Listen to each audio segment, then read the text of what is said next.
Sobrang init. Iyon ang unang bumati kay Lina pagbaba niya ng sasakyan. Hindi init ng Maynila na may kasamang usok at alikabok. Ito ay init na malagkit, humahalo sa amoy ng basang lupa at nabubulok na mga dahon. Dito sa Bukidnon, kahit ang hangin ay parang may bigat, parang may sariling alaala.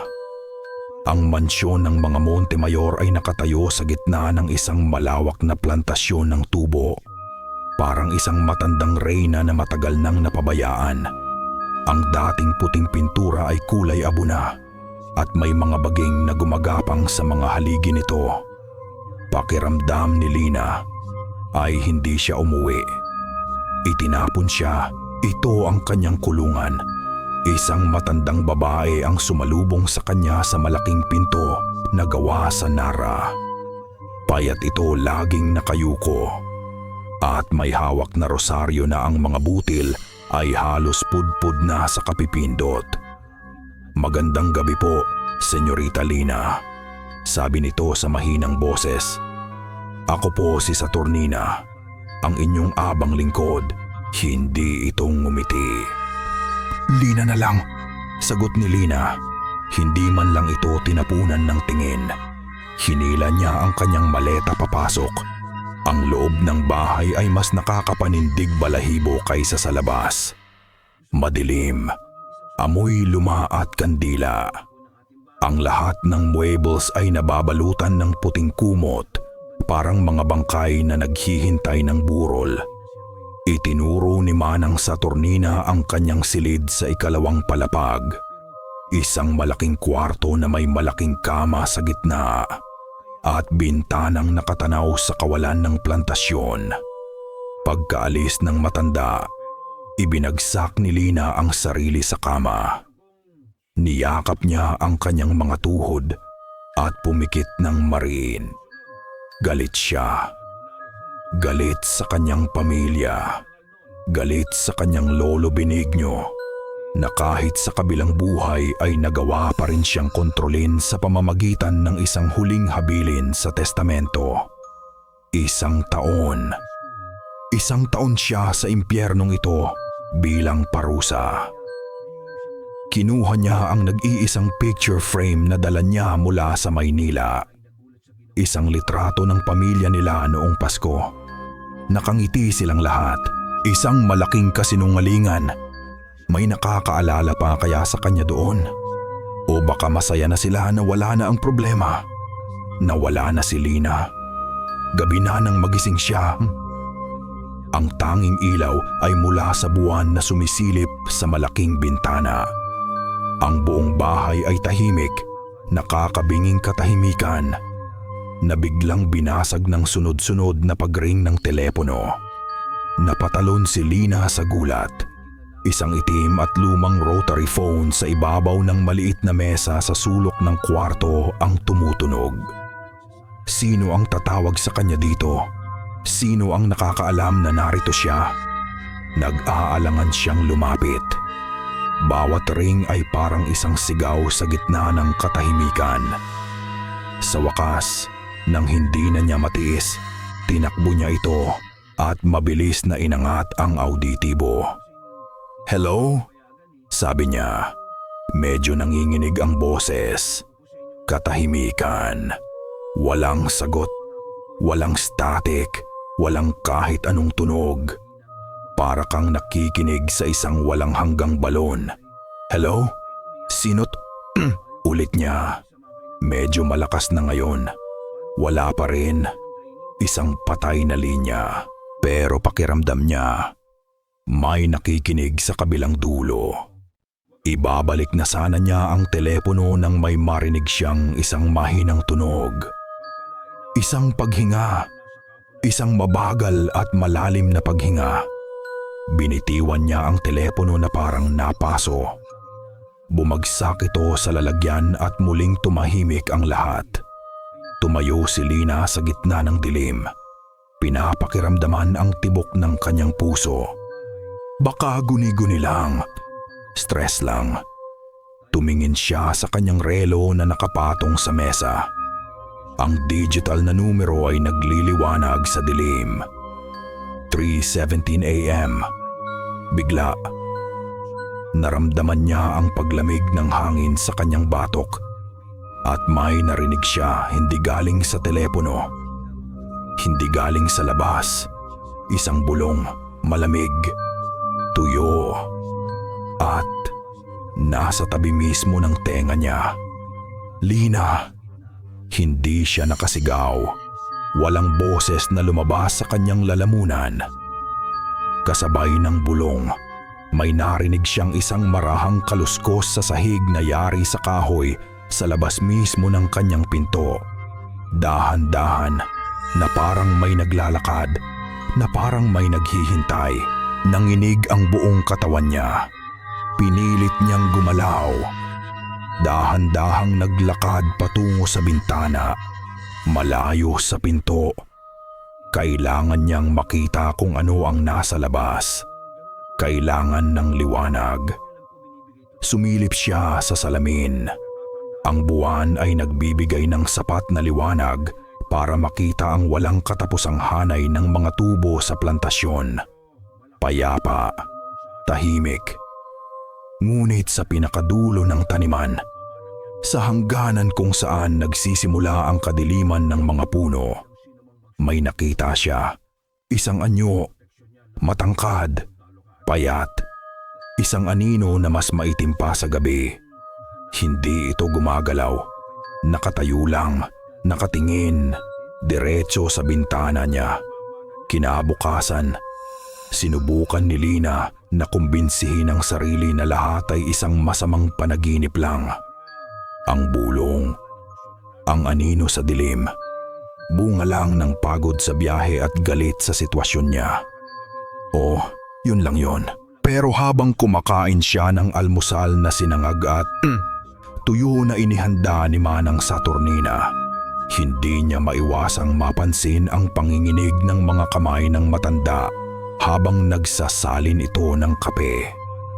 Manang, simula ni Lina, may telepono ba sa kwarto ko? Ang mansyon po ay may linya ng telepono sa ibaba, sa may librarya. Sagot ng matanda, hindi tumitingin sa kanya. Pero matagal na pong putol. Sigurado ka? Giit ni Lina. Kasi kagabi, ipagdasal na lang po natin ang mga kaluluwang ligaw, senyorita. Putol ni Manang Saturnina. At nag-antanda ng krus doon tinapos ni Lina ang usapan. Ginugol niya ang umaga sa paglalakad sa loob ng malaking bahay. Bawat sulok ay may amoy. Amoy ng alikabok, ng kahoy na tinatamaan ng kaunting araw, at ng kalungkutan. Para siyang multo sa sarili niyang pamana. Naglalakad sa gitna ng mga muebles na nakabalot sa puting tela. Mga anyong naghihintay na hindi na darating. Mula sa isang bintana sa pasilyo, natanaw niya ang hanay ng mga puno sa dulo ng plantasyon. Doon niya nakita ang anino. Ituturo na sana niya ito nang biglang may nagsalita sa likod niya. Huwag ituro ang puno ng balete, senyorita. Napatalon si Lina sa gulat. Si Manang Saturnina pala nakatayo roon. Hindi man lang niya narinig na dumating. Lalo na yung matanda, dugtong nito, at sa unang pagkakataon may takot sa mga mata nito. May nakatira dyan. Hindi na lang umimik si Lina at naglakad paalis. Mga pamahiin ng probinsya. Iyon lang yon. Nakatagpo siya ng isang lugar sa may beranda kung saan may isang bar ng signal sa kanyang cellphone. Agad niyang tinawagan ang kaibigan niyang si Jess sa Maynila. "Girl, kamusta ka na dyan? Akala ko kinidnap ka na." Bungad ni Jess. Maingay ang background, tunog ng tawanan at musika. "Okay lang." Pilit nang umiti si Lina. Kahit walang nakakakita. "Medyo tahimik. Nice vakasyon." "Vakasyon? Girl, parusa yan. Anyway, you missed the party last night. Grabe, si Marco hinahanap ka." Habang nagkukwento si Jess tungkol sa buhay na iniwan niya, lalong nararamdaman ni Lina ang layo niya. Ang mga problema ni Jess ay kung anong isusuot. Ang problema niya ay isang bulong sa gitna ng gabi. Pagkatapos ng tawag, bumalik siya sa kanyang silid para magayos. Maayos ang kama, malinis. Iniwan niya ang kanyang telepono sa ibabaw nito at pumasok sa banyo para maghilamos. Paglabas niya, may isang bagay na wala roon kanina. Sa ibabaw ng kanyang unan, may nakalapag na isang rosaryo. Itim ang mga butil, gawa sa kahoy, at may krusipiho na kulay pilak pero nangitim na sa katagalan. Tuyo ito at mukhang marupok. Kinilabutan siya. Imposible. Walang pumasok sa kwarto. Dali-dali niyang pinuntahan si Manang Saturnina sa kusina. Manang, naglagay ka ba ng rosaryo sa kama ko? Tanong niya, hawak ang pinto. Nabitawan ng matanda ang basong pinupunasan nito. Lumingon ito sa kanya. At nang makita ang itsura ni Lina, bigla itong namutla. Hindi po, senyorita. Sagot nito, nanginginig ang boses. Hindi po ako pumapasok sa inyong silid nang hindi nagpapaalam. Nagsimula itong bumulong ng mga dasal sa Latin na hindi maintindihan ni Lina. Mas lalong kinabahan si Lina. Bumalik siya sa kwarto, pilit na tinitibayan ang loob. Guni-guni. Baka naiwan lang ng dating nakatira dito. Oo, yun lang. Pero pagpasok niya, may kakaibang amoy. Matamis na amoy, pero nakakahilo. Amoy ng bulaklak ng kalachuchi, bulaklak para sa patay. Sumilip siya sa ilalim ng kama. Wala. Alikabok lang at mga sapot ng gagamba. Pagbangon niya, narinig niya ang isang tunog. Tuk, tuk, tuk, tuk. Tunog ng mga butil ng rosaryo na parang may naghulog nito mula sa ilalim ng kama. Nanigas si Lina sa kinatatayuan niya. Napatingin siya sa rosaryo na nasa ibabaw pa rin ng unan. Paanong? Hindi siya magpapadala sa takot. Ito ay bahay lang. Mga tunog lang. Nilapitan niya ang kama. Gawa-gawa lang to. Oo, bulong niya sa sarili. Parang mantrang pampalakas loob. Inabot niya ang itim na rosaryo para itapon. Para patunayan sa sarili niya na isa lang itong bagay. Ngunit sa sandaling dumampi ang kanyang mga daliri sa malamig na kahoy, naging abo ito. Ang mga butil, ang krusipiho, lahat ay naging pinong-pinong alikabok na itim sa kanyang palad. Kasabay ng pagkawala nito, isang malamig na hangin ang umihip mula sa bintana kahit na ito'y nakasara. At sa isang iglap, blag, ang bumbilya sa kisame ay pumutok at namatay. Sinundan ito ng ilaw sa banyo. Blag, pati ang lampshade sa tabi ng kama. Blag, nabalot sa dilim ang buong silid. Ang tanging liwanag ay ang malamlam na sinag ng papalubog na araw sa labas. Tumayo si Lina sa gitna ng kadiliman. Nanginginig. Ang itim na alikabok ay dumidikit sa kanyang pawisang palad. Hindi ito panaginip. Hindi ito guni-guni. May mali sa bahay na ito. Isang bagay na at galit. At ngayon, alam na nitong naririto siya. Hindi natulog si Lina ng gabing iyon. Bawat kaluskos sa labas, bawat alulong ng aso sa malayo ay nagpapatindig sa kanyang balahibo. Ang takot ay parang isang lason na dahan-dahang kumakalat sa kanyang sistema. Ngunit kasabay nito ay ang pag-usbong ng isang bagay na mas matindi. Pagkasuklam, hindi siya magiging biktima sa bahay na ito. Hindi siya magpapakulong sa takot. Kung mayroon mang lihim ang lugar na ito, hahanapin niya. Kinabukasan, mayroon siyang isang layunin. Ang opisina ng kanyang lolo Benigno. Ito ay nasa dulo ng pasilyo sa ibaba. Isang pinto na gawa sa maitim na kahoy na laging nakakandado. Sinubukan niya itong buksan, pero ni hindi man lang umuga ang doorknob. Kumuha siya ng isang maliit na bareta mula sa lumang bodega. Wala siyang pakialam kung masira niya ang pinto. Ito ay paghihiganti para sa pagpapatapon sa kanya dito. Para sa gabing halos mamatay siya sa takot. Sa ilang malalakas na tulak, bumigay ang lumang kandado. Bumukas ang pinto kasabay ng isang mahabang langit-ngit. Isang lamig na kumakagat sa buto ang sumalubong sa kanya mula sa loob ng opisina. Kakaiba ito sa lamig ng buong bahay. Ito ay tuyo at walang buhay. At ang amoy ng lumang papel at matapang na tabako na para bang may kauupo lang doon at nag-iisip ng malalim. Ang opisina ay naiwan na parang sandali lang umalis ang may-ari. May isang malaking mesa na gawa sa kamagong sa gitna, isang leather na silyang may mataas na sandalan, at mga estanteng puno ng libro. Walang mga puting kumot na nakabalot dito.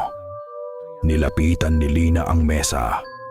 Ang lahat ay maayos, maliban sa isang makapal at itim na libro na nasa gitna. Isang ledger. Habang hinahaplos niya ang alikabok sa ibabaw ng mesa, sa gilid ng kanyang mata, para bang gumalaw ni Yananan at papawapaw ang guwamaw ang anino ng silyang nakatalikod sa kanya. Bahagya lang na parang may umayos ng upo. Nanigas siya, tinitigan niya ang silya. Hindi ito gumagalaw. "Guni-guni mo lang yan, Lina," sabi niya sa mahinang boses. May nakita siyang isang picture frame na nakatumba sa mesa. Itinayo niya ito. Litrato ng kanyang lolo Benigno noong kabataan nito. Matipuno. Seryoso ang muka. Isang taong hindi mo gugustuhing maging kaaway. Isang taong laging nakukuha ang gusto. Pero habang tinititigan niya ang litrato, may iba siyang nakita sa likod ng seryosong muka. Pagod. At sa ilalim ng pagod, takot. Ang kanyang lolo Benigno ay may kinatatakutan. Ibinalik niya ang tingin sa ledger. Hinaplos niya ang itim na leather cover nito. Bago niya ito dahan-dahang binuklat. Puro numero. Mga transaksyon ng lupa. Listahan ng mga ani. Mga utang. Buhay ng isang asendero na nakasulat sa tinta. Boring. Baka wala siyang makita dito. Nagpatuloy siya sa paglilipat ng mga pahina. Lupa, bigas, abaka. At sa pagitan ng mga numero, sa gilid ng pahina, may mga nakasulat. Mga simbolo na hindi niya maintindihan. Hindi letra, hindi numero. Parang mga sanga ng puno. Parang mga gasgas ng kuko. At isang pangalan, paulit-ulit. Minsan, pabulong lang sa gilid. Minsan, malaki at madiin ang pagkakasulat. Buntal. Habang lumalalim siya sa ledger, lalong dumadalas ang pangalan. Buntal. Kasama ng mga simbolo. Ang dating maayos na pagsulat ng kanyang lolo ay naging garapal, nanginginig.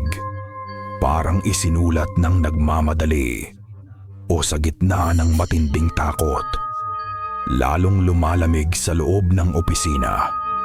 Pakiramdam ni Lina ay may nakatayo sa likod niya, sumisilip sa ibabaw ng kanyang balikat. Pero alam niyang hindi siya dapat lumingon. Nilipat niya ang isa pang pahina at isa pa Hanggang sa nakarating siya sa huling pahina. Walang sulat, walang numero, malinis, maliban sa isang bagay sa gitna. Isang mapa. Guhit kamay lang, gamit ang itim na tinta. Isang drawing ng plantasyon. At sa dulo nito, sa lugar na alam niyang kinatatayuan ng mga puno, may isang malaking X. Sa tabi ng X ay ang drawing ng isang malaki at matandang puno. Ang puno ng balete.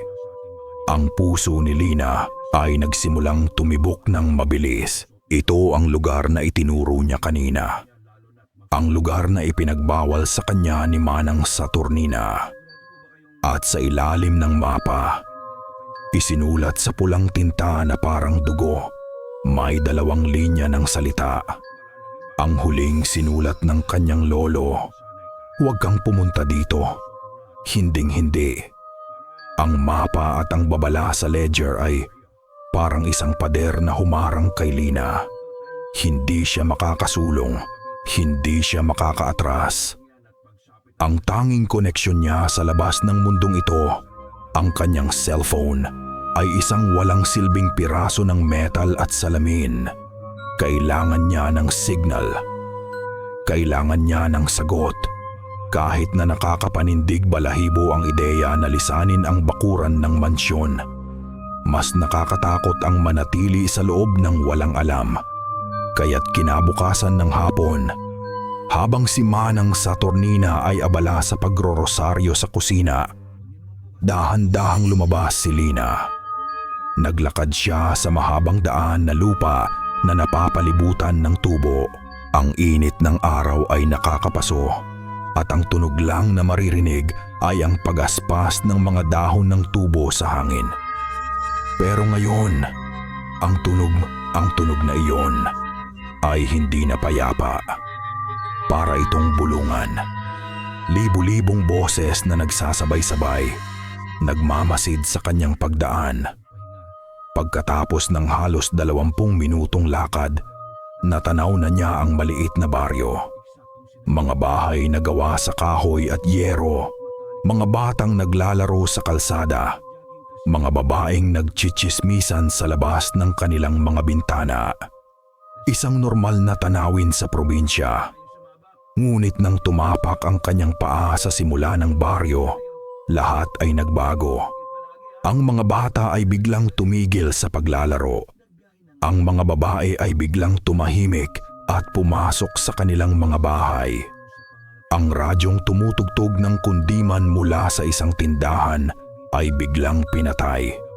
Isang nakakabinging katahimikan ang bumalot sa lugar. At lahat ng mga mata ay nakatutok sa kanya.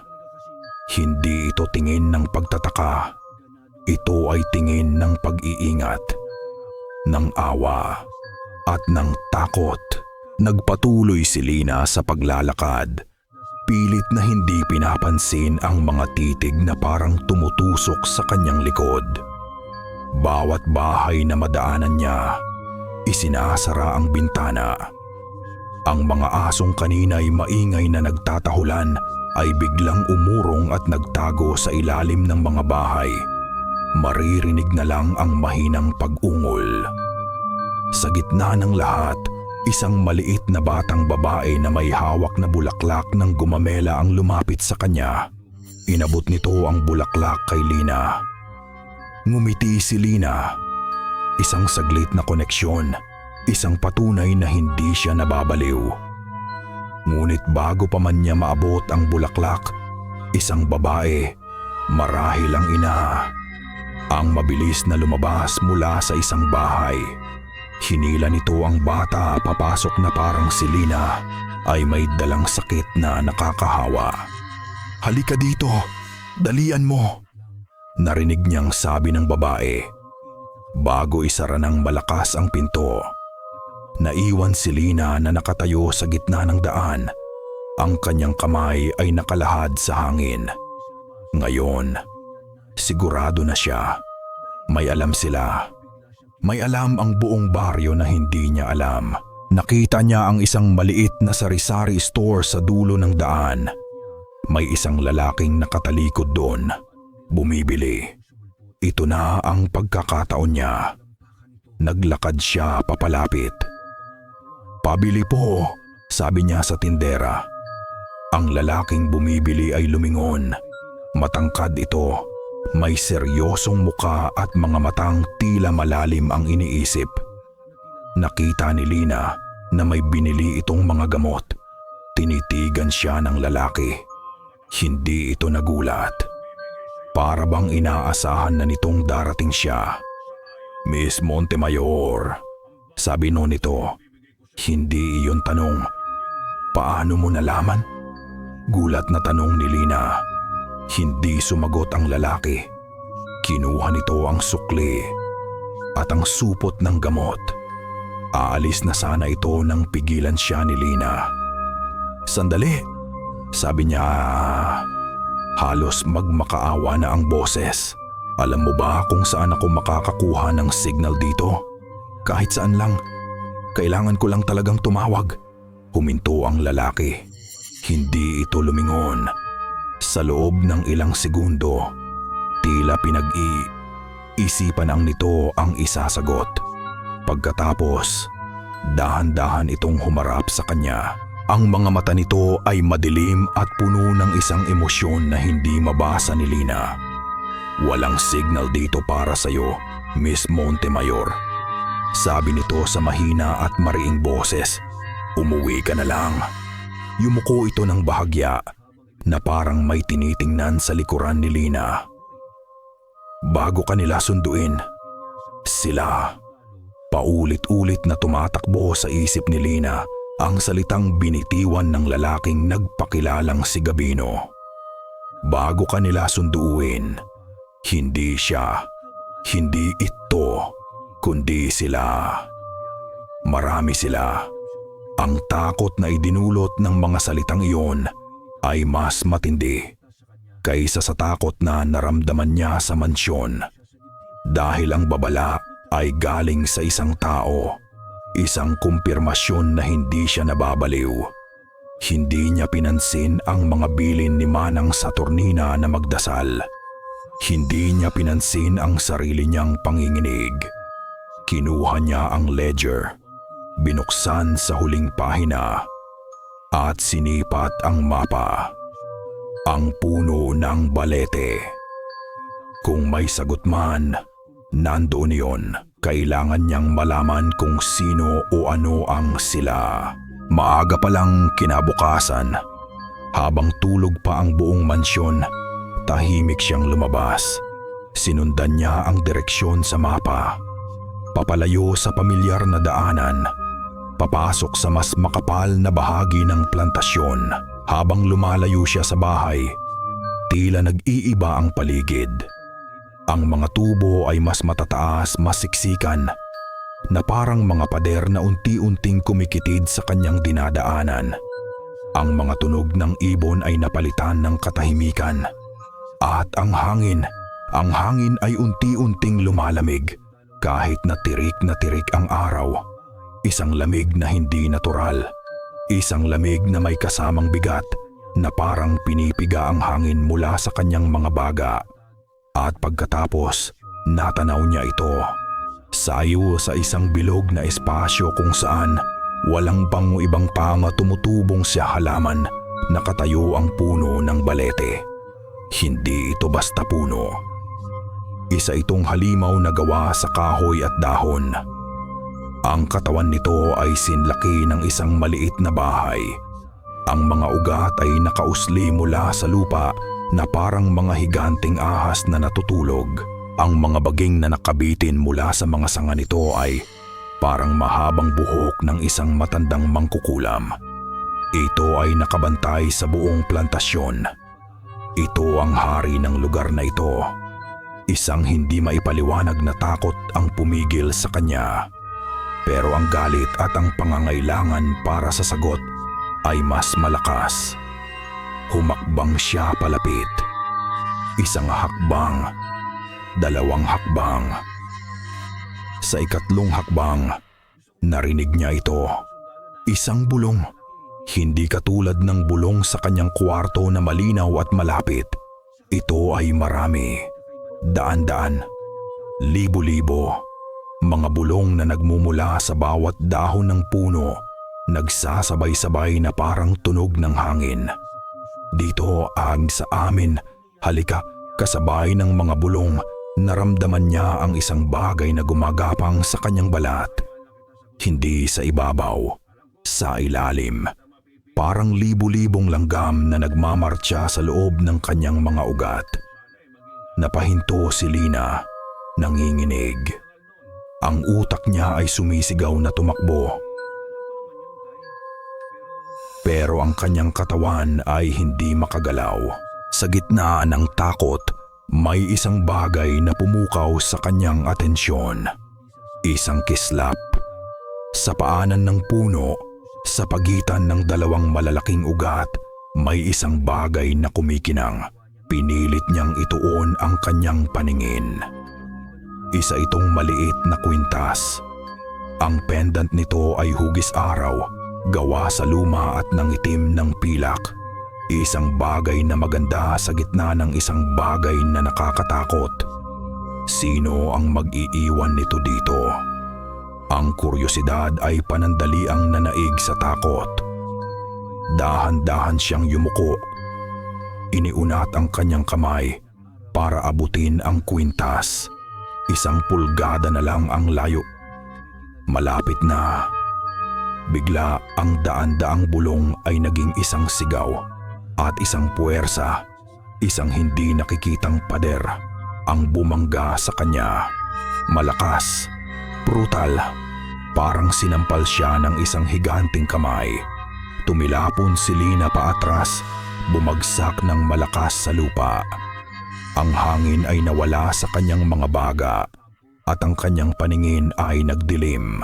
Ang halinindam, ang huli niyang narinig ay ang nakakabinging tawa na nagmumula sa mga dahon ng puno ng balete.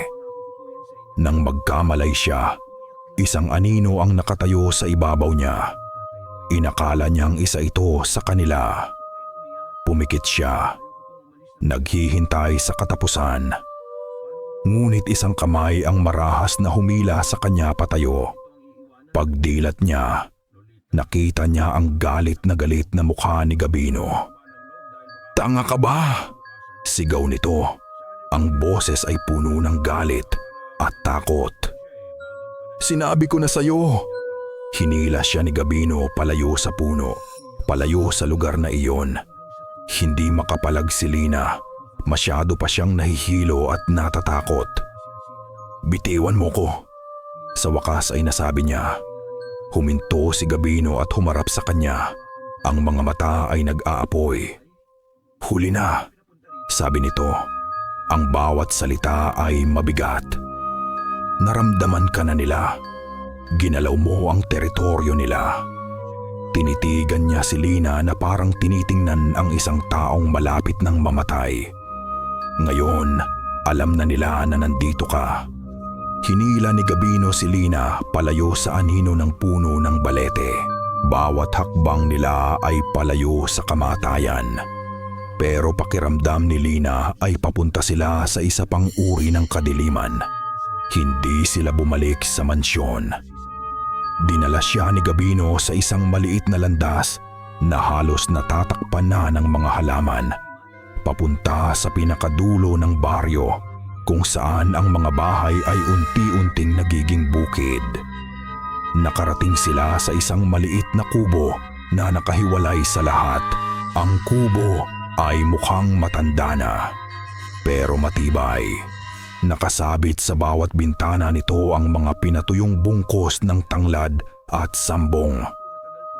Sa itaas ng pinto, may mga nakaukit na simbolo na katulad ng mga nakita ni Lina sa ledger. At sa paligid ng buong bahay, may isang manipis na linya ng asin sa lupa. Ito ay isang bahay na nakikipagdigma. "Lola!" sigaw ni Gabino. Isang matandang babae ang lumabas. Ang kanyang mukha ay kasing kulubot ng isang pasas Ngunit ang kanyang mga mata ay matalas at puno ng talino na hindi nababagay sa kanyang edad. Tumingin ito kay Gabino, tapos kay Lina, at ang kanyang mukha ay biglang nagpakita ng galit. "Ano ang ginagawa mo, Apo?" Matigas na sabi ng matanda. "Bakit mo dinala ang isang Montemayor sa pamamahay ko?" "Lola Estela, kailangan niya ng tulong," pakiusap ni Gabino. "Walang tulong dito para sa kanila," sagot ng matanda. Tinalikuran sila. "Ang kasalanan nila ay kanila lang. Umalis na kayo." "Pero nasaktan siya," giit ni Gabino. "Lahat ng lumalapit sa punong iyon ay nasasaktan," sabi ni Lola Estela, hindi lumilingon. "Please," sabi ni Lina. Ang boses niya ay basag na. Desperada na siya. Hinawakan niya ang kanyang braso na masakit dahil sa pagkabagsak. May nangyari." Itinaas niya ang manggas ng kanyang damit at doon sa kanyang balat may isang pasa. Pero hindi ito ordinaryong pasa. Ito ay maitim na parang tinta na kumalat sa ilalim ng kanyang balat. At sa gitna nito, malabo man, ay may hugis, isang simbolo na katulad ng mga gasgas sa ledger. Huminto si Lola Estela. Dahan-dahan nitong lumingon. Ang galit sa kanyang mga mata ay nawala. Napalitan ng isang bagay na mas malalim. Isang bagay na parang pagkatalo at takot. "Ang marka," bulong nito. Ipinakita na nila ang kanilang selyo. Pinapasok sila ni Lola Estela sa loob ng kubo. Amoy ng mga pinatuyong dahon at insenso ang sumalubong sa kanila. Umupo si Lina sa isang maliit na upuan na gawa sa kawayan, habang ang matanda ay nagsindi ng ilang dahon sa isang mangkok na putik.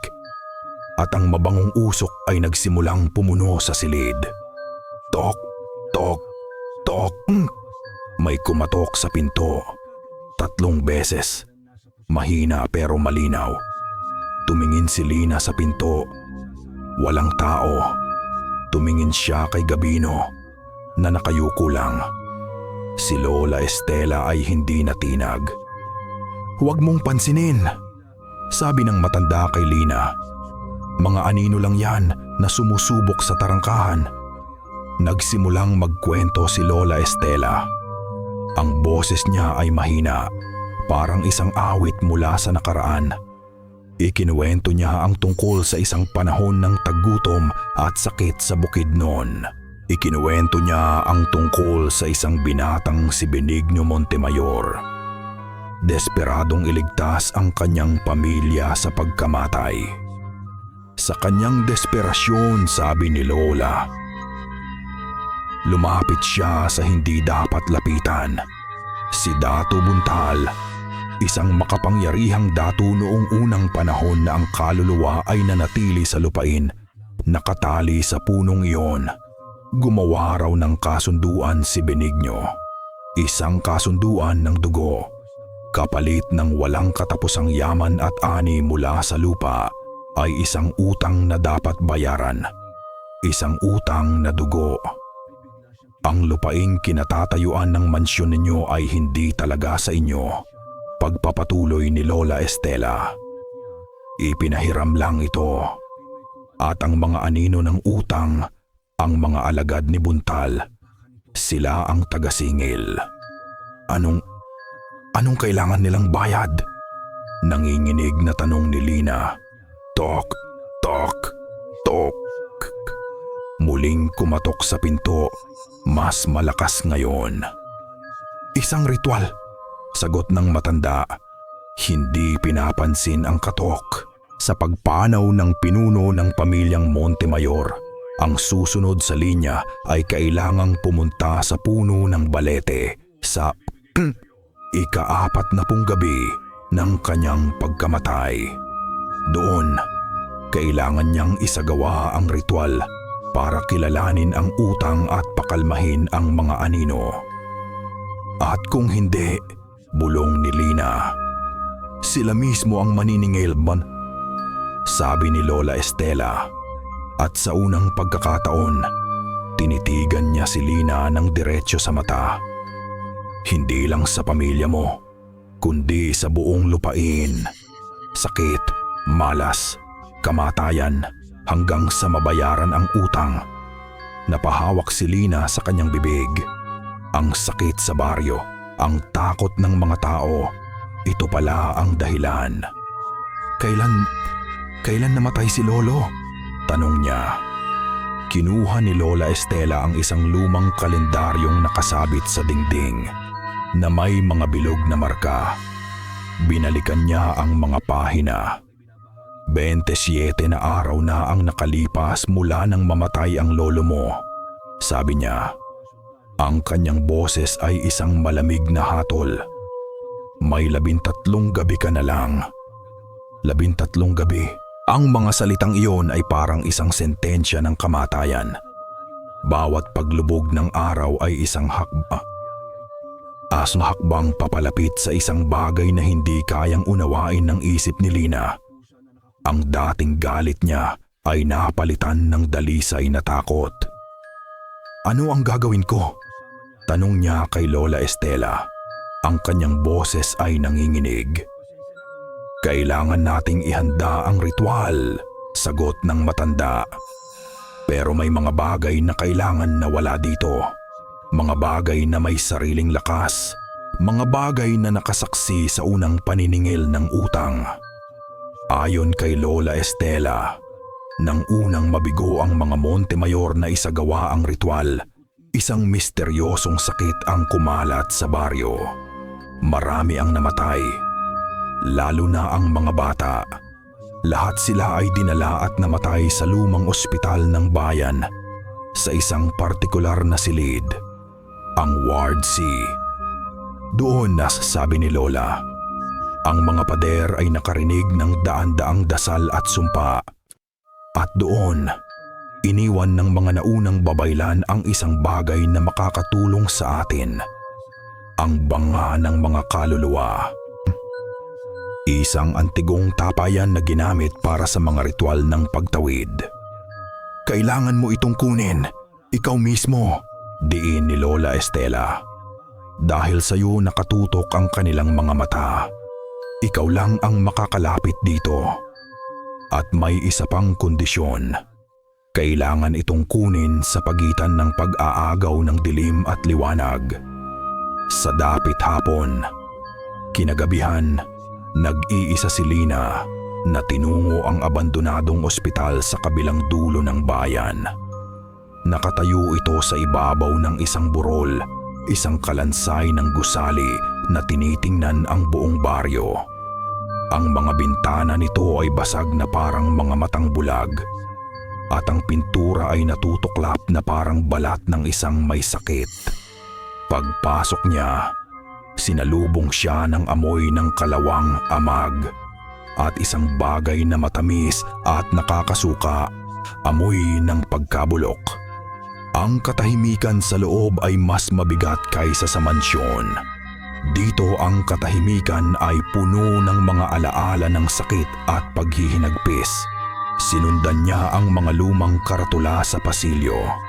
Admitting, pharmacy.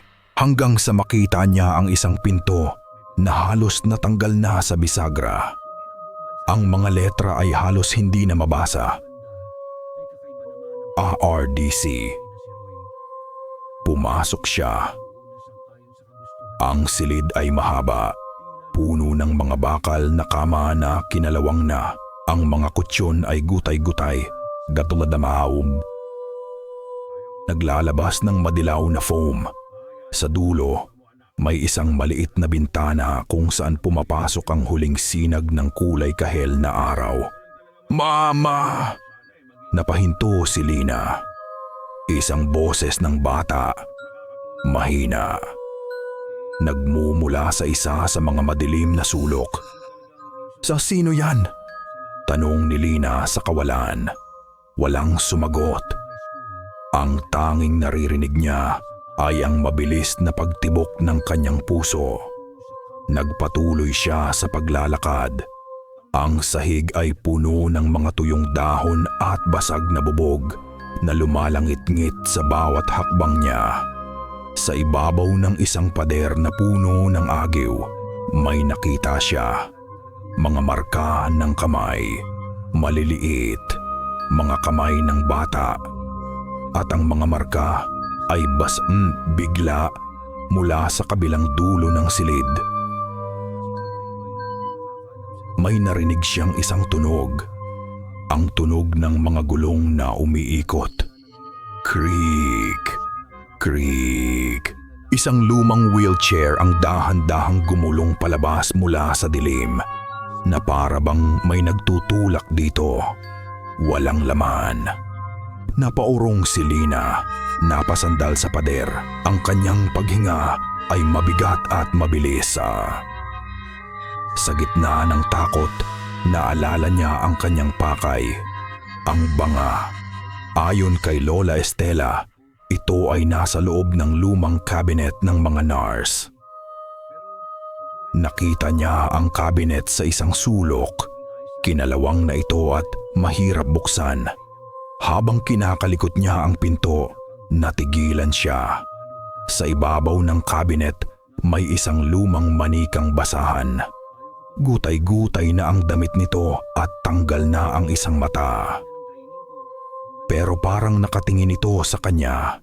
Hindi niya alam kung bakit, pero kinuha niya ang manika. Sa isang iglap, habang hawak niya ito, naramdaman niya ang isang pamilyar na sensasyon. Ang pakiramdam na may gumagapang sa ilalim ng kanyang balat. Hinigpitan niya ang hawak sa manika, na parang ito ang kanyang tanging kalasag. Sa wakas, bumukas ang pinto ng cabinet. At sa loob, sa pinakailalim, nakita niya ito. Ang banga ng mga kaluluwa. Isa itong maliit na tapayan na gawa sa maitim na putik na may mga ukit ng mga simbolo na katulad ng nasa ledger. Inabot niya ito. Malamig ito sa kanyang palad. At mabigat. Sobrang bigat para sa kanyang laki. Sa sandaling mahawakan niya ito, Blagadem. Ang pinto ng Ward C ay bumagsak at nagsara ng mag-isa. Sinundan ito ng lahat ng pinto ng mga kwarto sa kahabaan ng ward. Blag, blag, blag, blag. Isang sunod-sunod na pagsara na parang mga putok ng baril sa katahimian. Nabalot sa dilim ang buong lugar nang mawala ang huling sinag ng araw. Nanginginig na lumingon si Lina. Sa dulo ng pasilyo, sa lugar kung saan nanggaling ang wheelchair kanina, may isang anyo. Isang anino na mas maitim pa sa gabi. Matangkad, payat, at may dalawang mata na nagliliyab na parang mga baga. Dahan-dahan itong humakbang papalapit sa kanya. Nakatayo si Lina na parang isang estatwa. Ang banga ay mahigpit na hawak sa kanyang mga kamay. Ang kanyang mga mata ay nakatitig sa dalawang pulang baga na dahan-dahang lumalapit sa dilim. Ang bawat hakbang ng anino ay may kasamang tunog. Isang nakakakilabot na pagkalagot ng mga buto. Ito na. Ito na ang katapusan niya. Ngunit bago pa man makalapit ang anino, krasa! Isang malakas na tunog ng nabasag na salamin ang umaling-aungaw mula sa gilid ng pasilyo. Ang bintana na kanina ay buo pa ay ngayoy butas na. Mula doon isang anino rin ang tumalon papasok. Isang aninong pamilyar. "Lina, takbo!" sigaw ni Gabino. Ang aninong may pulang mata ay huminto. Tila nagulat. Lumingon ito kay Gabino at isang mahinang pag-ungol na puno ng galit ang narinig mula dito. Tila nagkaroon ng sandaling pag-aalinlangan ang halimaw. Ang sandaling iyon ay sapat na. Hinablot ni Gabino ang braso ni Lina. "Huwag kang lilingon! Takbo!" Ang kanilang mga yabag ay umalingaw-ngaw sa mamamakadiba-diba mamamaningaw-ngaw sa mga abandonadong pasilyo, kasabay ng isang nakakabinging sigaw na sumunod sa kanila mula sa Ward C. Isang sigaw na hindi galing sa tao, puno ng pagkasuklam at gutom.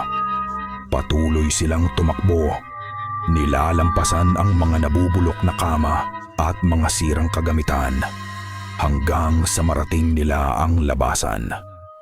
Sumubsob sila palabas sa malamig na hangin ng gabi. Hindi sila huminto. Patuloy silang tumakbo pababa ng burol, palayo sa gusaling iyon na isang malaking libingan. Nang marating nila ang paanan ng burol sa ilalim ng isang malaking puno ng akasya, doon lang sila huminto. Pareho silang humihingal, pinapawisan at nanginginig. Ilang sandali silang hindi nagsalita habang pinapakalma ang kanilang mga sarili. Ang unang emosyon ni Lina ay pasasalamat. Iniligtas siya, ngunit habang bumabalik ang kanyang lakas, ang pasasalamat ay napalitan ng hinala. At ang hinala ay naging galit. "Paano?" sabi niya, humaharap kay Gabino. "Paano mo nalaman na nandoon ako? Bakit ka laging sumusulpot kung kailan kailangan? Sino ka ba talaga?" Hindi sumagot si Gabino. Nakasandal ito sa puno, nakayuko. Ang anino ng mga dahon ay nagtatago sa kanyang muka. "Sagutin mo ko!" sigaw ni Lina. Ang kanyang boses ay puno ng pagod at pagkalito. "Kasama ka ba nila? Pinaglalaroan niyo lang ba ako?" "Hindi mo maiintindihan," mahinang sagot ni Gabino. "Subukan mo," giit ni Lina. Tumingala si Gabino. Sa liwanag ng buwan, nakita ni Lina ang kanyang mga mata. Wala itong galit. Ang nandoon ay isang pagod na kaluluwa. Isang kaluluwang matagal nang sumuko. "Dahil konektado ako sa lahat ng to, Lina," sabi nito. "Sa puno, sa mansyon, sa utang. Anong ibig mong sabihin?" Huminga ng malalim si Gabino na parang naghahanda para sa isang bagay na matagal na niyang itinatago. "Ang lolo mo si Benigno, hindi lang lupa ang hiningi niya sa kasunduan." Tumingin ito sa malayo, sa direksyon ng puno ng balete. "Ang pangalan ng pamilya ko, ang tunay na pangalan, ay hindi mo alam. Ako, nag-atubili ito. Ako ang huling kadugo ni Dato Buntal." Sa sandaling binitiwan niya ang pangalang iyon. Isang malakas at malamig na hangin ang biglang umihip. Ang maliit na lamparang gas na dala ni Gabino ay namatay. Nabalot sila sa dilim. Sa katahimikan, narinig ni Lina ang sarili niyang paghinga. Ang lalaking nagligtas sa kanya ay apo ng demonyong gustong pumatay sa kanya. Isang biro, isang napakasamang biro. Kaya pala, bulong ni Lina, ang kanyang boses ay halos mawala na. "Kaya alam mo lahat. Kaya kanila hinahayaan. Binabantayan mo lang ako para sa kanila." Sa gitna ng dilim, naramdaman niya ang kamay ni Gabino na hinawakan ang kanyang pulso. Hindi ito marahas-marahan. Inilagay nito ang kanyang kamay sa ibabaw ng sariling pulso ni Gabino. Doon, naramdaman niya ang isang magaspang at lumang peklat. Isang marka na parang sinunog na simbolo sa balat. "Hindi ko to pinili, Lina," bulong ni Gabino. Ang boses niya ay puno ng pait. "Ipinanganak ako dito. Isinumpa na maging tagapag-ingat. Ang bantay ng kasunduan." Hinila ni Lina ang kanyang kamay. Ang pakiramdam ng peklat ay parang lason na nanunuot sa kanyang balat. Kung ganun, kanino ka panig? Tanong niya. Sa akin o sa kanila po. Tumayo ng tuwid si Gabino. Kahit sa dilim, ramdam ni Lina ang pagbabago sa tindig nito. Ang pagod ay nawala, napalitan ng isang malamig na determinasyon. Tungkulin kong siguraduhin na mababayaran ang utang, sabi nito. Ang bawat salita ay may bigat na parang bato. Sa ayaw at sa gusto mo, walang kaibigan, walang kakampi. Iyon ang katotohanang sumampal kay Lina pagkatapos ng pag-amin ni Gabino. Si Manang Saturnina Antena ay bilanggo ng kanyang debosyon.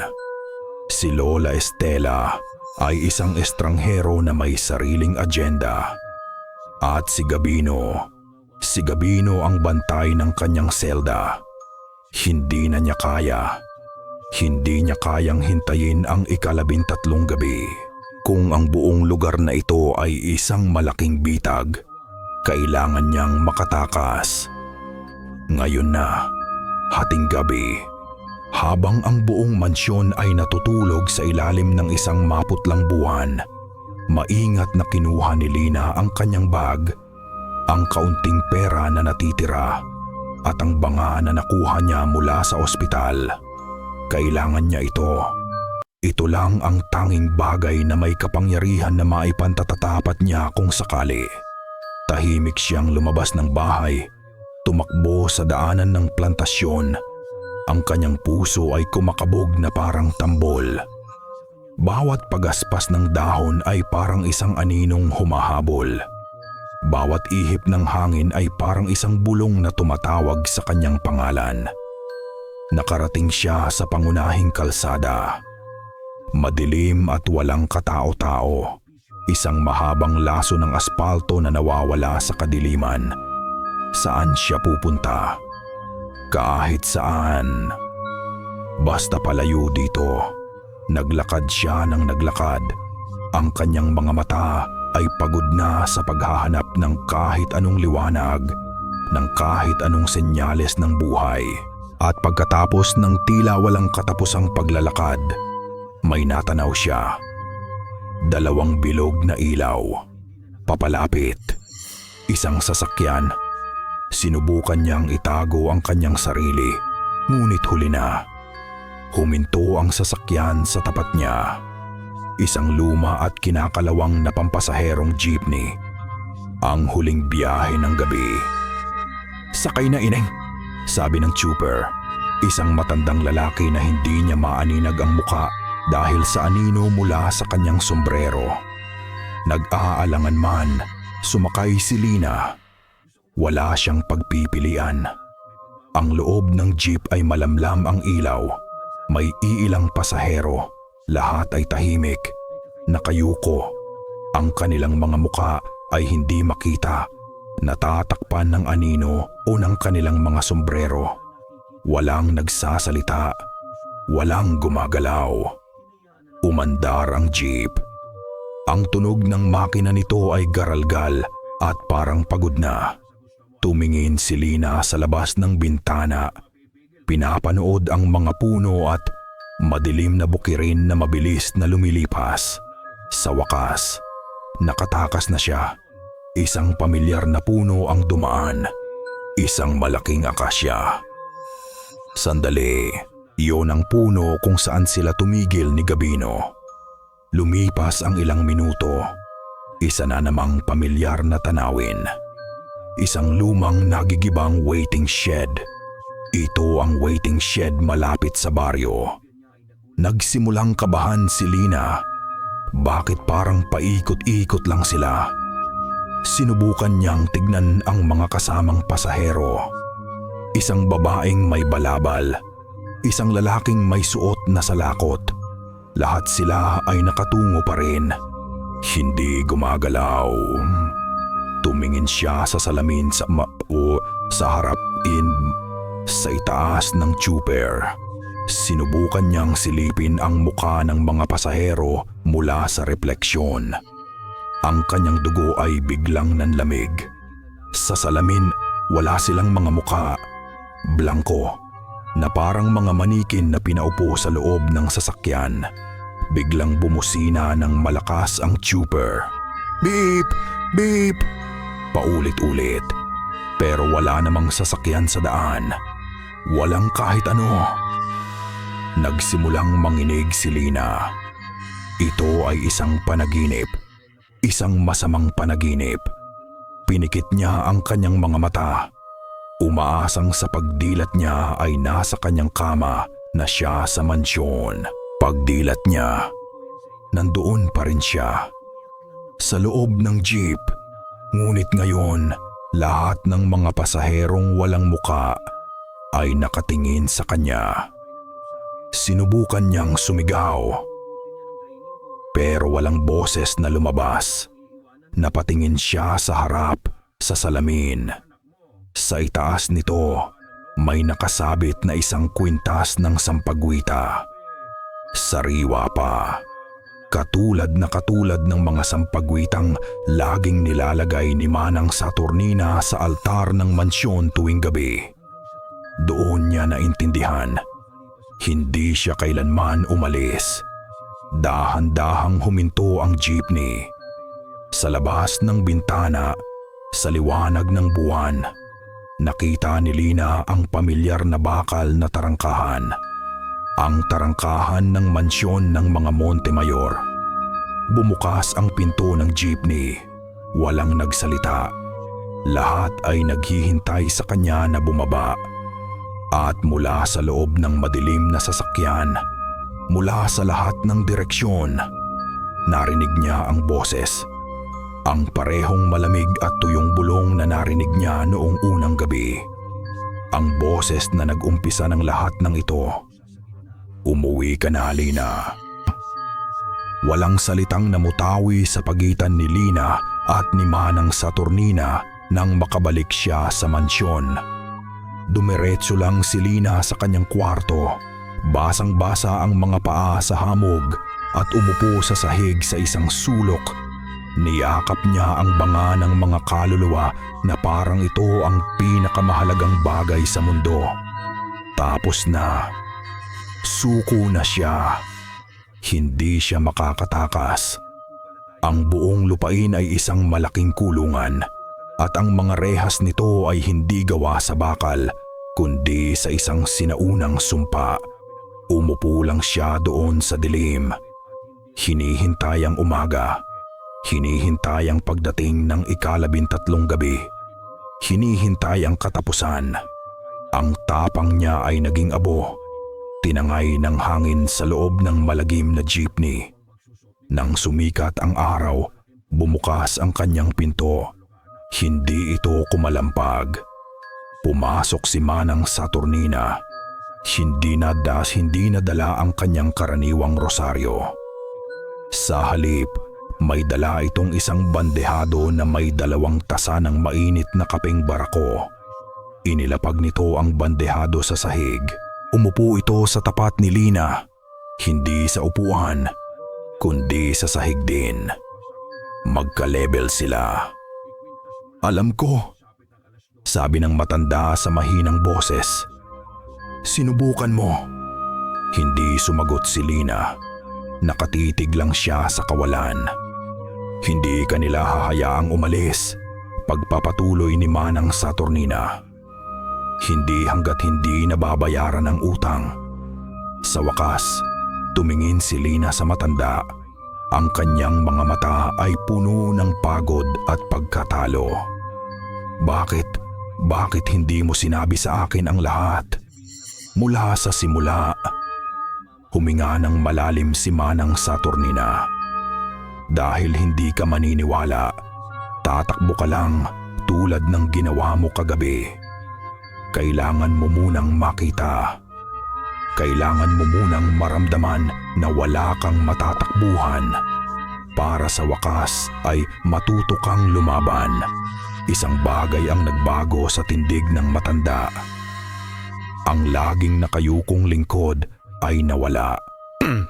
Ang kaharap ni Lina ngayon ay isang babaeng may awtoridad, na ang mga mata ay may apoy na matagal nang itinago.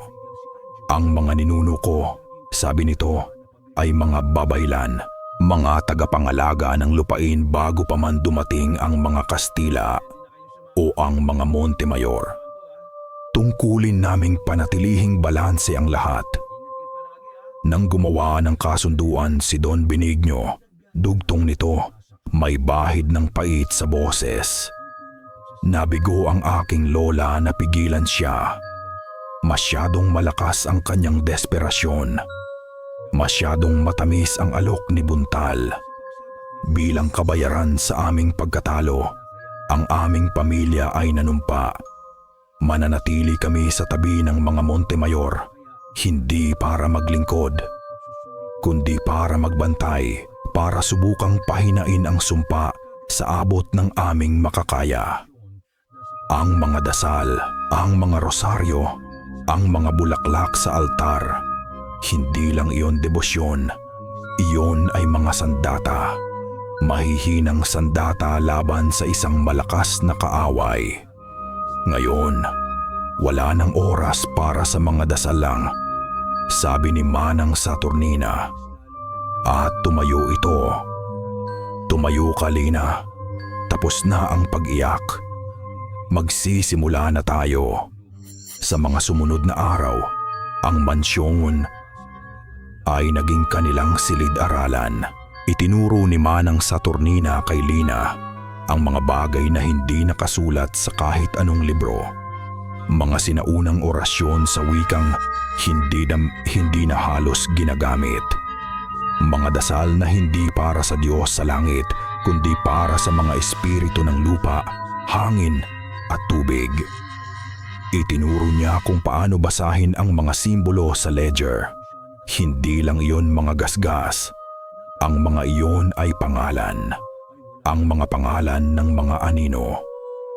Huwag mo silang titingnan, sabi ni Manang. Kailangan mong matutong makita sila. Ang pagtingin ay ginagamit ang mata. Ang pagkakita ay ginagamit ang kaluluwa. Isang gabi, habang nagsasagawa sila ng isang maliit na ritual ng paghahanda sa sala, nagsimula ang isang kakatuwang pangyayari. Daan-daang itim na gamo-gamo ang biglang lumitaw mula sa kung saan. Nagsimula silang bumangga sa mga bintana, sa mga dingding, sa bumbilya. Ang tunog ng kanilang mga pakpak ay parang ulan sa loob ng bahay. Nababahala na sila, sabi ni Manang hindi natitinaanag. Alam nilang naghahanda ka na. Silas, sa huling gabi ng paghahanda, bago ang ika-4 gabi, ginawa ni Manang Saturnina ang isang bagay na hindi inaasahan ni Lina. Kinuha nito ang kamay ni Lina. Ngunit sa halip na si Lina ang magmano, si Manang Saturnina ang yumuko at inilagay ang likod ng kamay ni Lina sa kanyang noo. Isang pagbaliktad ng tradisyon. Isang pagpasa ng responsibilidad. Ikaw na ang pag-asa, Apo, bulong ng matanda. At sa unang pagkakataon, nakita ni Lina itong ngumiti. Isang mangiting malungkot, ngunit puno ng determinasyon. Inilapag nila sa isang mesa ang lahat ng kanilang gagamitin para sa ritual. Mga dahon, mga ugat, mga puting kandila, at sa gitna ng lahat, ang banga ng mga kaluluwa. Habang tinititigan nila ito, isang manipis na tunog ang kanilang narinig. Kerr! Isang manipis na bitak. Lumitaw ito sa gilid ng banga na parang isang ugat ng kidlat na gawa sa itim na putik. At mula sa bitak, isang manipis na hibla ng itim na usok ang nagsimulang lumabas. Pumupulupot sa hangin na parang isang naghihingalong ahas. Napahawak si Manang Saturnina sa kanyang dibdib. Naghahanda na rin sila, bulong niya. Ang kanyang boses ay puno ng pangamba. At mas malakas sila kaysa sa inaasahan ko.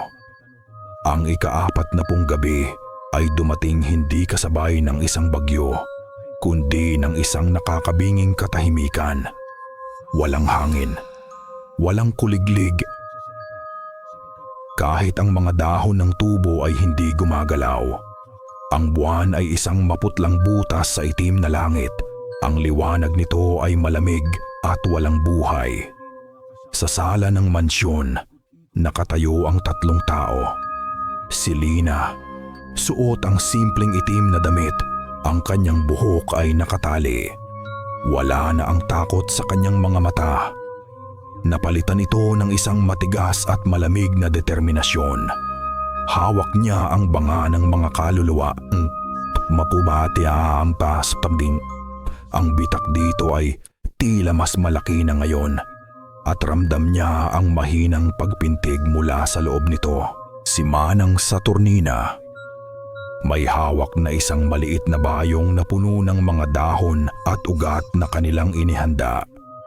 Ang kanyang mukha ay kalmado na parang isang sundalong matagal nang tinanggap ang kanyang kapalaran. At si Gabino. Dumating siya bago pa man lumubog ang araw. Tahimik lang. Hindi niya tinitingnan si Lina, pero alam niyang naroon siya para sa kanya. Handa na ako, sabi ni Gabino sa dalawa. Sa kung anuman ang mangyayari. Walang nagsalita. Tumangulang si Lina. Sabay-sabay silang humakbang palabas ng mansyon, papunta sa dilim ng plantasyon. Ito na ang huling biyahe. Pagpasok pa lang nila sa pagitan ng mga tubo, naramdaman na nila ang pagkakaiba. Ang hangin ay mabigat at siksik. At ang tunog, ang mahinang pagaspas ng mga dahon ay hindi na tunog ng hangin. Para itong may libu-libong paa na tumatakbo sa paligid nila, sa labas lang ng kanilang nakikita. Huwag kayong bibitaw sa landas, babala ni Manang. Ngunit habang lumalalim sila, ang landas ay nagsimulang maglaho. Ang mga tubo ay tila gumagalaw, nagsisiksikan. Isinasara ang daan sa kanilang harapan at pati na rin sa kanilang likuran. Naging isa itong buhay na labirinto at nagsimula ang mga bulong. Patawarin mo ako, Apo, napahinto si Lina. Ang boses ng kanyang lolo Benigno. Huwag kang makinig, mariing sabi ni Gabino. Hinawakan ang siko ni Lina para hilahin siya. Kasalanan mo ito, sigaw ng boses. Nagbago ang tono, puno ng paninisi. Kung naging mabuti ka lang sana, hindi sana nangyari ito. Tinatakpan ni Lina ang kanyang mga tenga, pero ang boses ay nasa loob ng kanyang isip. Bigla, mula sa pagitan ng mga tubo, may gumalaw. Hindi na lang ito anino. Ngayon, may anyo na sila. Mga anyong baluktot at gutom, gawa sa itim na usok na may mga matang pula na nag-aapoy sa dilim. Sabay-sabay silang sumugod. Mabilis. Walang linggunan. Iyon lang ang nasa isip ni Lina. Sa gitna ng pagtakbo, natapilok siya sa isang nakausling ugat. Bumagsak siya. Isang anino ang agad na dumamba sa kanya. Ang mga kukong gawa sa anino ay nakaunat, pero bago pa man siya maabot, isang kamay ang humila sa kanya patayo, si Manang Saturnina. At sa harap nilang dalawa, humarang si Gabino. Ginamit ang sariling katawan bilang panangga. Tumama sa kanyang likod ang anino. At napasigaw si Gabino sa sakit, ngunit hindi siya natinag. Sa unang pagkakataon, ang 3 sa kanila ay kumilos na parang iisa. Hinila nila ang isa't isa. Pinoprotektahan ang likod ng bawat isa. Habang sabay-sabay na tumatakbo papalabas sa bangungot na iyon. Sa wakas, pagkatapos ng tila walang katapusang pagtakbo, bigla silang nakalabas. Tumigil ang mga tubo. Nasa harapan na nila ang bilog at walang lamang espasyo. At sa gitna nito, nakatayo ang puno ng balete, tahimik at nagbabanta sa ilalim ng liwanag ng buwan. Nakahinga sila ng maluwag. Ngunit ang kanilang kaluwagan ay panandalian lang. Nagsimulang yumanig ang lupa, dahan-dahan. Tapos ay mas malakas mula sa paanan ng puno. Sa bilog na lupa sa paligid nito, biglang bumuga ang apoy. Ngunit hindi ito ordinaryong apoy. Ang mga liyab ay kulay itim, sumasayaw na parang mga demonyo. Hindi nagbibigay ng liwanag kundi kumakain nito. Isang pader ng itim na apoy ang pumalibot sa puno. At mula sa mismong katawan ng balete, mula sa pinakagitna na gitna nito kung saan nagsasalubong ang mga baging at ugat, isang anyo ang dahan-dahang umahon. Mas malaki ito kaysa sa ibang mga anino. Hindi ito gawa sa usok kundi sa solidong kadiliman, sa mga anino ng libu-libong kaluluwa. Isang dambuhalang anyo na gawa sa anino at mga ugat ng puno. Itinaas nito ang kanyang ulo. Wala itong mukha. Ngunit ramdam ni Lina ang titig nito. Ang titig ng isang sinaunang gutom. Ang titig ni Dato Buntal. Hinarangan nito ang kanilang daan. At ang buong paligid ay napuno ng ugong ng itim na apoy. Ang init mula sa itim na apoy ay hindi nakakapaso sa balat. Tumatagos ito sa loob, pinanlalamig ang mga buto. Ang anyo ni Dato Buntal ay hindi gumagalaw, ngunit ang presensya nito ay parang isang malaking bato na dumadagan sa dibdib ni Lina. Ninanakaw ang hangin sa kanyang paligid. Ako at si Gabino ang bahala sa mga anino sa labas. Sigaw ni Manang Saturnina. Ang kanyang boses ay hindi nanginginig. Kailangan mong makatawid sa apoy. Ikaw lang ang makakagawa nito. Inabot ni Manang ang bayong kay Lina. Gamitin mo ang iyong puso, Apo. Hindi ang iyong takot. Mula sa likod ng pader ng apoy, nagsimulang lumabas ang mas maliliit na anino. Ang kanilang mga pulang mata ay nakatutok sa kanila. Agad na humarang si Gabino at si Manang gamit ang mga orasyon at mga sagradong dahon para itaboy ang mga ito. Nagsimula ang isang desperadong labanan sa pagitan ng laman at anino. Naiwan si Lina na nakatayo sa harap ng itim na apoy, kaharap ang dambuhalang anyo sa loob. Gamitin ang puso, hindi ang takot. Naalala niya ang turo ni Manang. Ang ritual ay hindi isang laban, isa itong pagtanggap. Huminga siya ng malalim. Inilabas niya ang ledger mula sa kanyang maliit na bag. Binuklat niya ito sa mga pahinang puno ng mga kakaibang simbolo, ang mga pangalan. Ako si Lina Montemayor. Nagsimula siya. Ang kanyang boses ay mahina sa simula, ngunit unti-unting lumalakas. Dugo ng mga Montemayor. Narito ako para kilalanin ang utang. Humakbang siya papalapit sa apoy. Kinikilala ko si Agula. Binigkas niya ang unang pangalan. Ang tunog ay kakaiba sa kanyang dila. Ang aninong hindi matahimik. Ang isang bahagi ng itim na apoy sa harap niya ay biglang humina. Isang maliit na daan ang nagbukas. Mula sa loob ng apoy, isang mahinang buntong hininga ang narinig. Isang tunog ng pagpapalaya. Nagpatuloy siya. Humakbang siya papasok sa daan. Kinikilala ko si Baknawa. Sabi niya, mas malakas ngayon. Ang kaluluwang nalimutan. Lalong lumaki ang daan. Ang apoy ay umurong sa kanyang pagdaan. Ang ugong nito ay napalitan ng mga bulong ng pasasalamat. Naintindihan na niya. Ang mga anino ay hindi mga demonyo. Sila ay mga kaluluwang nakatali sa kasunduan, mga biktima rin. Ang kailangan nila ay hindi labanan, kundi kilalanin. Patuloy siya sa pagbigkas ng mga pangalan habang naglalakad siya sa loob ng bilog ng apoy hanggang sa iisang pangalan na lang ang natira. Ang pangalan ng anino sa kanyang harapan.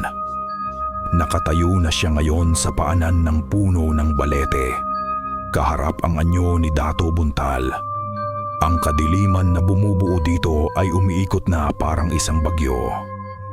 "Kinikilala kita," sabi niya. Ang kanyang mga mata ay nakatingin sa kung saan dapat naroon ang mukha ng anyo. Dato Buntal, ang unang nagbigay, ang huling maniningil. Sa pagbigkas niya ng pangalan, ang anyo ay huminto sa pag-ikot. Isang katahimikan ang bumalot sa lugar. At sa isip ni Lina, isang boses ang nagsalita. Hindi ito maririnig ng tenga. Ito ay direktang tumatagos sa kanyang kaluluwa.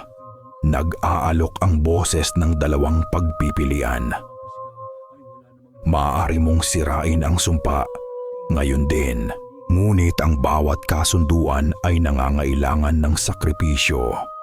Ang kapangyarihan ng utang ay kailangang lumipat. Ibigay mo sa akin ang kaluluwa ng isa sa mga nagmamahal sa iyo sa labas at malaya ka na magpakailanman. Nakita ni Lina sa kanyang isip ang imahe ni Manang Saturnina at ni Gabino na nakikipaglaban para sa kanya. Ang buhay nila para sa kalayaan niya. O, pagpapatuloy ng boses, maaari mong bayaran ang utang. Maging bahagi ka ng lupain. Ikaw, ang iyong dugo, ang iyong mga magiging anak. Mananatili kayong nakatali dito, mga tagapangalaga ng aking kapangyarihan. Hindi na muling maniningil ang mga anino. Hindi na muling magkakaroon ng sakit. Kapayapaan, kapalit ng iyong kawalang hanggan. Ito ang pagpili, ang tunay na ritual. Ang sirain ang sumpa sa pamamagitan ng pagtataksil o ang akuin ang sumpa sa pamamagitan ng sakripisyo. Tumingin si Lina sa labas ng bilog. Nakita niya si Gabino na tinulak si Manang Saturnina palayo sa isang atake. At siya ang tumanggap ng hagupit ng anino. Bumagsak ito sa isang tuhod. Ang kanyang desisyon ay nabuo sa isang iglap. Hindi ito desisyon na gawa ng takot, kundi ng pagmamahal na sa wakas ay natagpuan niya sa lugar na ito. Hindi niya tiningnan ang anyo ni Buntal. Tumingin siya sa 2 taong handang mamatay para sa kanya. "Pinipili ko," sabi niya. Ang kanyang boses ay matatag. Nabayaran ang utang. Itinaas niya ang banga ng mga kaluluwa. Pero sa aking paraan, ibinagsak niya ang banga ng buong lakas sa pinakagitnang ugat ng puno. Nabasag ito sa libu-libong piraso. At mula sa loob, hindi itim na usok ang lumabas, kundi isang nakakasilaw na puting liwanag. Ang liwanag ng lahat ng kaluluwang nakulong sa loob nito na sa wakas ay pinalaya. Hindi di ngiyamambiway na sa... Sigaw ng boses sa kanyang isip. Ang puting liwanag ay sumabog palabas. Nilamon nito ang anyo ni Dato Buntal. Nilamon nito ang itim na apoy. Nilamon nito ang mga anino sa labas. Nilamon nito ang buong lugar hanggang sa wala nang natira kundi isang nakakasilaw, dalisay at tahimik na liwanag. At ang huling narinig ni Lina bago siya lamunin ng liwanag ay ang sarili niyang sigaw. Ang unang bumati kay Lina ay ang huni ng mga ibon. Dahan-dahan niyang iminulat ang kanyang mga mata. Nakahiga siya sa malambot na damo. Ang kalangitan sa itaas niya ay hindi na itim, kundi isang magandang halo ng kulay kahel, rosas at lila. Bukang liwayway na. Umupo siya. Walang sakit, walang pasa. Ang damit niya lang ang marumi. Tumingin siya sa paligid. Nasa paanan siya ng puno ng balete. Ngunit ang puno ay nagbago. Ang dating nakakatakot na mga baging at baluktot na sanga ay tila nagkaroon ng buhay. May mga bagong usbong na dahon. Ang buong lugar ay hindi na amoy pagkabulok. Amoy sariwang lupa pagkatapos ng ulan. "Lina!" Lumingon siya. Si Manang Saturnina at si Gabino ay papalapit. Pareho silang mukhang pagod, may mga galos, ngunit buo, buhay. Niyakap siya ni Manang Saturnina. Mahigpit, isang yakap na puno ng pasasalamat at pagmamahal. "Tapos na o, Apo," bulong nito. "Pinalaya mo sila." "Pinalaya?" Naguguluhang tanong ni Lina. Lumapit si Gabino. Ang peklat sa kanyang pulso ay nagbago. Ang dating itim na marka ay ngayoy kulay puti na lang, halos hindi na makita. Ang kasunduan ay hindi nasira, paliwanag ni Gabino. Ang kanyang boses ay mas magaan na ngayon.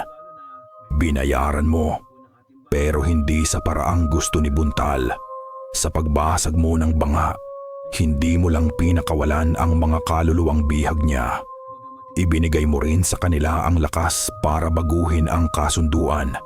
Ang utang ay nabayaran ng kalayaan. Kung gayon, malaya na ako?" tanong ni Lina. "Pwede na akong umalis?" Isang kakaibang lungkot ang dumaan sa mukha ni Gabino. "Malaya ka sa sumpa, pero hindi ka na isang dayo dito, Lina." Tumayo si Lina at sa unang pagkakataon, naramdaman niya ito. Isang koneksyon, isang ugat na hindi nakikita na nagdudugtong sa kanyang mga paa papunta sa kailaliman ng lupa. Ramdam niya ang tibok ng buong plantasyon, ang pag-agos ng tubig sa ilalim, ang paghinga ng bawat halaman. "Isa ka ng bahagi ng lupain," sabi ni Gabino. "Tulad ko, tagapangalaga, hindi bilanggo." Naglakad silang tatlo pabalik sa mansyon habang ang araw ay dahan-dahang sumisikat. Ang mga tubo ay hindi na parang mga pader. Ang hangin ay malinis.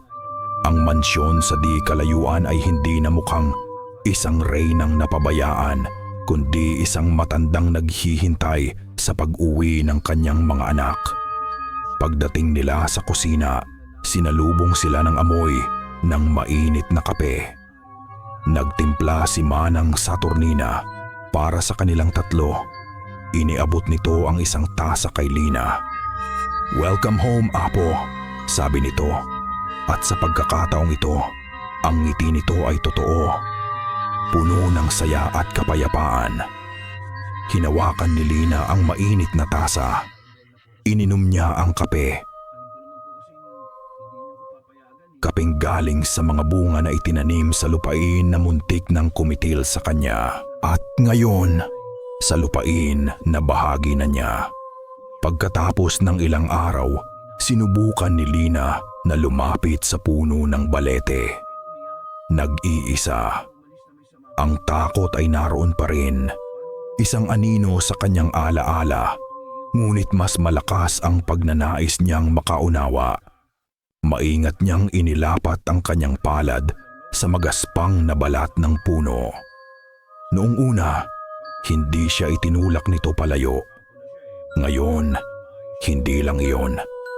Sa ilalim ng kanyang palad, naramdaman niya ang isang mahinang pagpintig na parang isang malaking puso na natutulog. Isang malamig na enerhiya ang dumaloy mula sa puno papasok sa kanyang kamay. Hindi masama, hindi mabuti. Isang enerhiyang sinauna. At sa isang iglap, sa pinakasulok ng kanyang isipan, narinig niya ang isang bulong. Hindi na ito ang tuyo at galit na boses. Ito ay mahina, matanda at puno ng pagtanggap. Hanggang sa muli. 6 na buwan ang lumipas. Ang mansyon ng mga Montemayor ay humihinga na muli. Ang mga bintana ay laging bukas. Pinapapasok ang sinag ng araw at ang amoy ng matamis na tubo. Ang mga puting kumot na bumabalot sa mga muebles ay matagal nang tinanggal. Pinalitan ng mga sariwang bulaklak na pinitas ni Manang Saturnina tuwing umaga.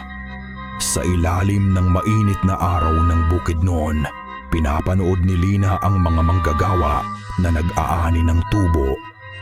Ito ang unang masaganang ani sa loob ng maraming taon.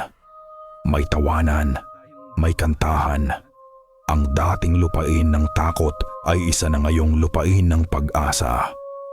Hindi na siya ang dayong galing Maynila. Ang kanyang balat ay kayumanggina dahil sa araw. Ang kanyang pananalita ay may halo ng lokal na dialekto. Hindi na siya si Senyorita Lina. Para sa mga tao sa baryo, siya si Ma'am Lina, ang tagapangalaga. Minsan sa isang linggo, dumadalaw si Gabino. Hindi sila nag-uusap tungkol sa nakaraan.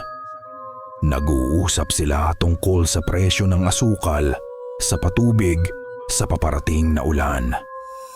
Ang kanilang relasyon ay hindi isang pag-ibig na puno ng pagnanasa. Ito ay isang bagay na mas malalim, isang samahan ng dalawang kaluluwang nakatali sa iisang lupa. Dalawang bantay sa isang tarangkahang hindi na dapat muling magbukas. Isang hapon, habang naglalakad siya pauwi mula sa baryo, isang grupo ng mga bata ang masayang naglalaro sa daan. Hindi sila tumakbo palayo sa kanya. Sa halip, kumaway sila. Ma'am Lina, paalam po. Ngumiti si Lina. Isang totoong ngiti. Ito ang bunga ng kanyang sakripisyo. Ito ang bayad sa utang. Ang buhay ay bumalik sa normal, ngunit ang normal ay may kasamang mga alaala. Gabi, tahimik na ang buong mansyon. Nasa loob si Lina ng lumang opisina ng kanyang lolo. Sinusuri ang mga bagong ledger. Hindi na ito mga ledger ng utang, kundi mga ledger ng kita, ng buhay. Napatingin siya sa orasan sa ibabaw ng kanyang mesa. Isang maliit na digital clock. Ang mga numero nito ay kulay pula. 3:16 AM. Bigla huminto siya sa kanyang ginagawa. Ang kanyang paghinga ay biglang bumigat.